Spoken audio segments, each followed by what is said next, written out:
Hi everybody, welcome. It's lovely to see you all again. I hope you're all doing well. Today I am re-looking at Naziah Harris's family background. The reason being, the previous video there was an issue with the sound, so we're going to have a look at that again today. First of all, if I can just ask you all a really big favour, if you can hit the like and subscribe buttons, that would really help out the channel massively. This is quite a complicated set of family logistics, and that's why I've chosen to do a separate segment just about that, because unless you understand who's who, it's really hard to understand the timeline, which is the next thing that we'll look at. So Naziah, for those of you who are new to the case, which it's been very well publicised, so I would expect that most people know who she is. However, Naziah Harris was a 13-year-old young lady who had her life sadly cut short by father of children of Naziah's aunt. So they weren't technically partners, although they had 5 children. He, I don't think, had a steady partner at all at any point in his entire life. So who's who? So you can see here on this slide, I really needed to do a diagram because honestly it's quite difficult to wrap your head around. So Naziah here is the victim. She's only at the bottom because she's the youngest in the family tree, and we always do family trees top to bottom. So she lived with her maternal grandmother, Annette Harris. Pansy wanted to be involved in the video, but I've convinced her to go and play with her older brother. So Naziah's mother is Kenyatta, but she's actually known amongst her family and friends as Lady. So she's Annette's daughter. Naziah's father is Mervyn Jennings. Now, their relationship was actually born out of working together, but he's actually married and was married at the time.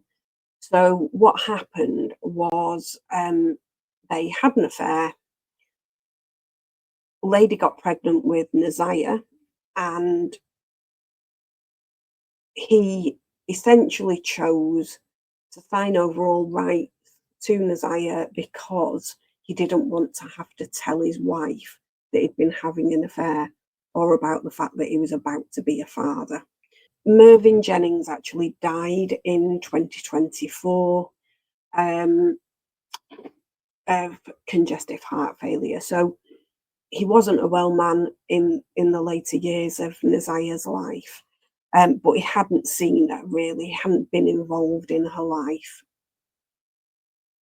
Lady herself had some, and still does, I believe, have some difficulties with substance abuse. For the first couple of years, she cared for Naziah. After that period, Annette took over caring for Naziah.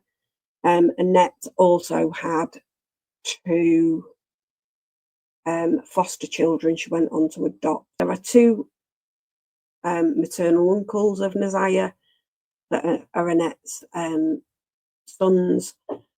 There is also twins. So Shannon Harris is the aunt who has 5 children with the defendant, Jarvis Butts.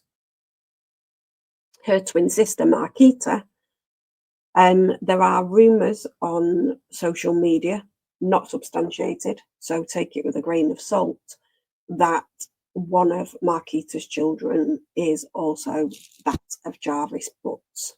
Marquita now has a boyfriend, or did until very recently, did a section with 7 Mile Radio and Mark D, where Mark D and Roxy, who is down here in the bottom corner, who is Naziah's cousin, went to Marquita and the boyfriend's house, and the boyfriend used Roxy and Mark to challenge Marquita about having Shannon living in the property. It did cross a few boundaries from my perspective, because Shannon and Marquita are both witnesses in the case against Jarvis Butts. The questioning of them demonstrated that they told lies on the stand, which doesn't actually help the prosecution against Jarvis Butts. So any later prosecution against them, that's a whole different story. But he's the actual perpetrator. So that is the most important one of any sets of court proceedings. And actually that could have damaged those court proceedings. So I do have some concerns that it slightly overstepped the mark. Marquita also has a 9-year-old daughter who gave evidence in the preliminary hearing, which took place in February, where there was a decision to take the case through to a full trial. And her evidence was that Jarvis Butts had not only essayed Naziah, and she had witnessed this, coming into the room while she was underwear-less and sat on his knee, but also that he had propositioned her and that he had seen her essay another one of their cousins. So I think that girl was also around about the 9 years of age mark, as this daughter was. So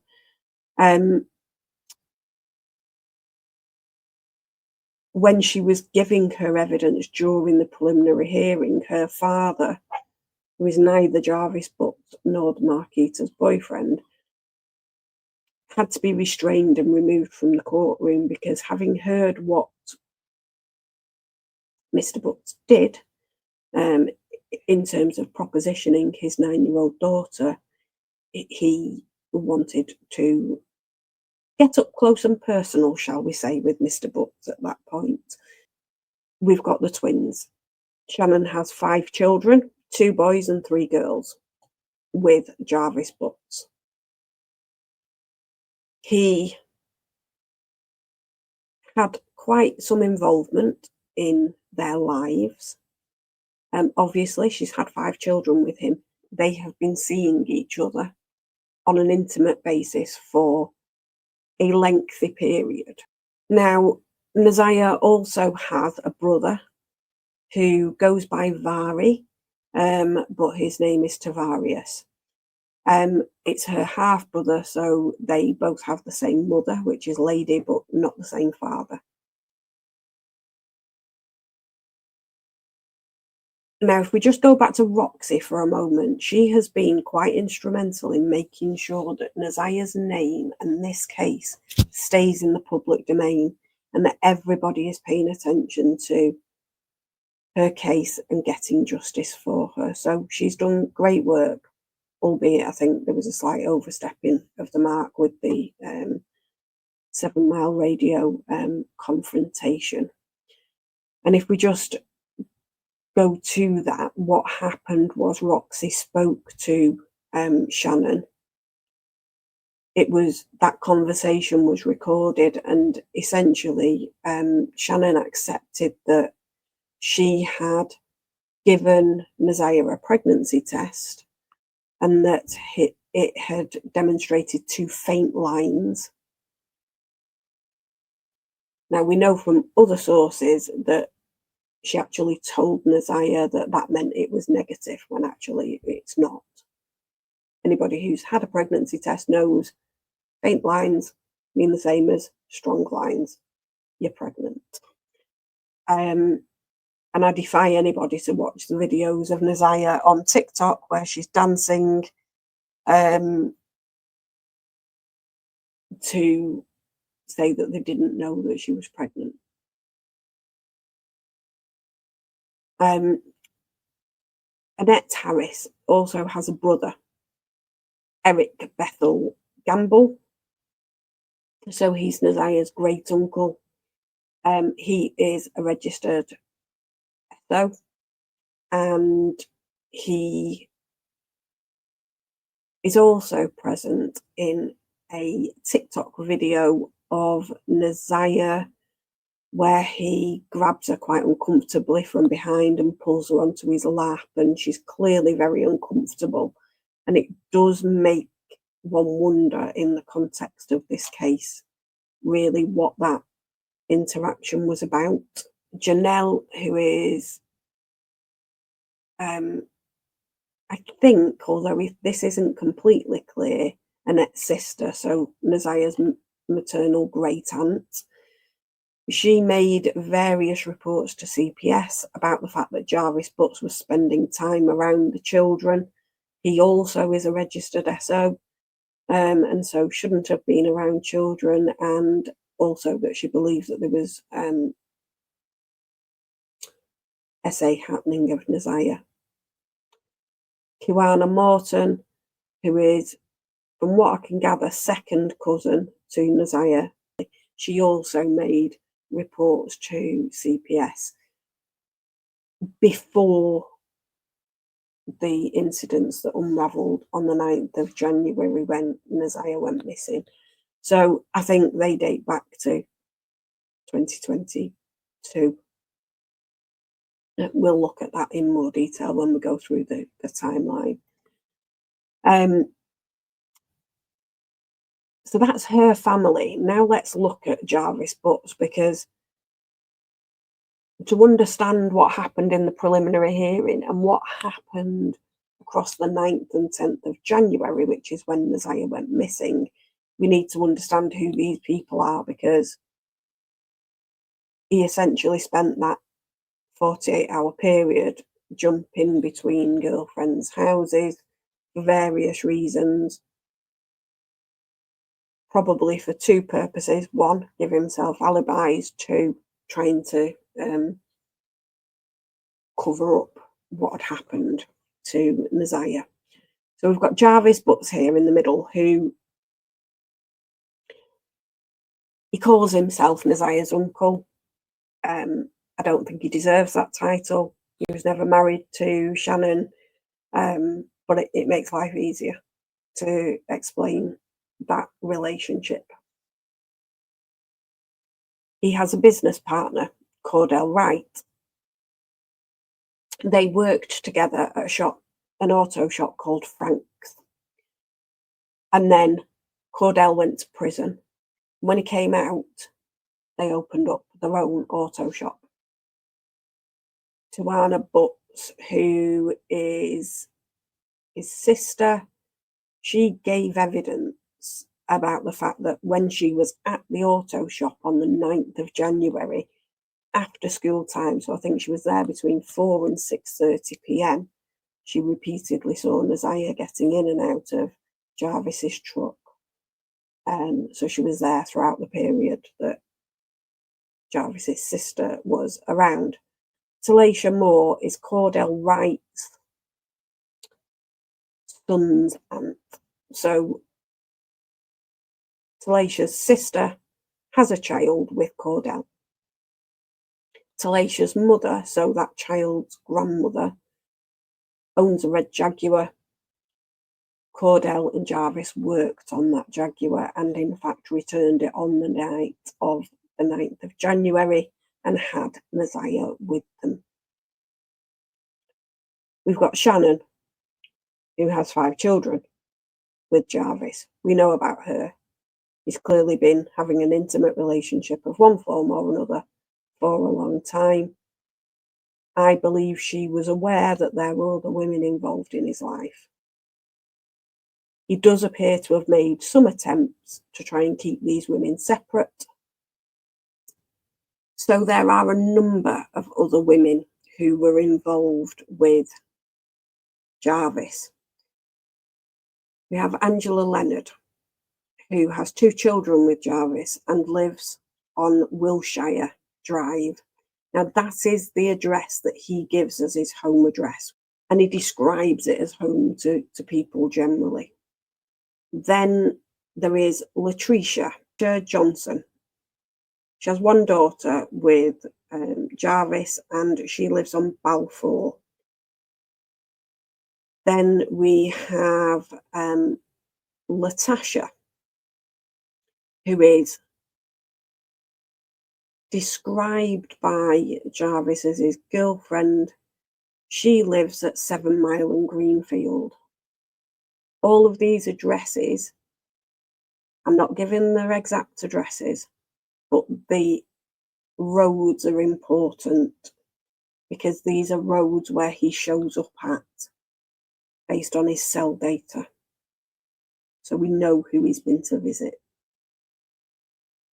Tatiana Davis is actually his fiance, or was at the time of the preliminary hearing. I believe that they may now have separated. She doesn't have any children. Regine Rushing lives on Alexandrine, and I don't know whether or not she has any children with him. Tanisha Butts has 2 children. Many of the people who he has had children with, and we know that there are certainly more than the children identified here. There's at least 13, but up to 20.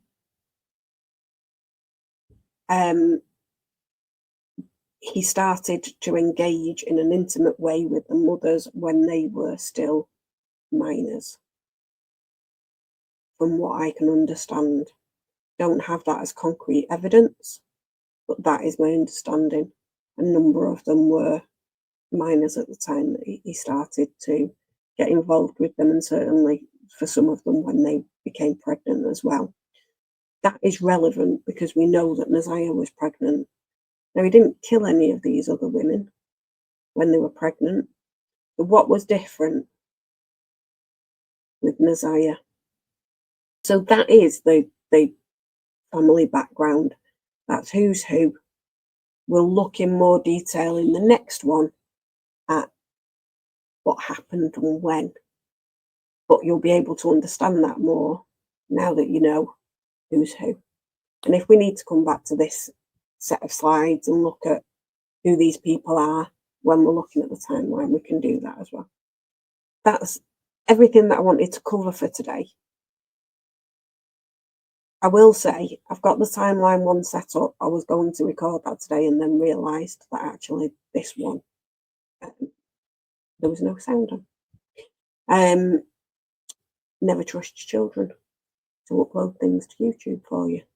I have the timeline video ready to go, and also I'm almost there with the Heidi Casida case, which one of my lovely subscribers has asked me to cover. So that's almost ready. Timeline will be next, and then we'll have a look at Heidi Casida. Just remains for me to say at this point, look after yourselves, look after each other, and stay safe.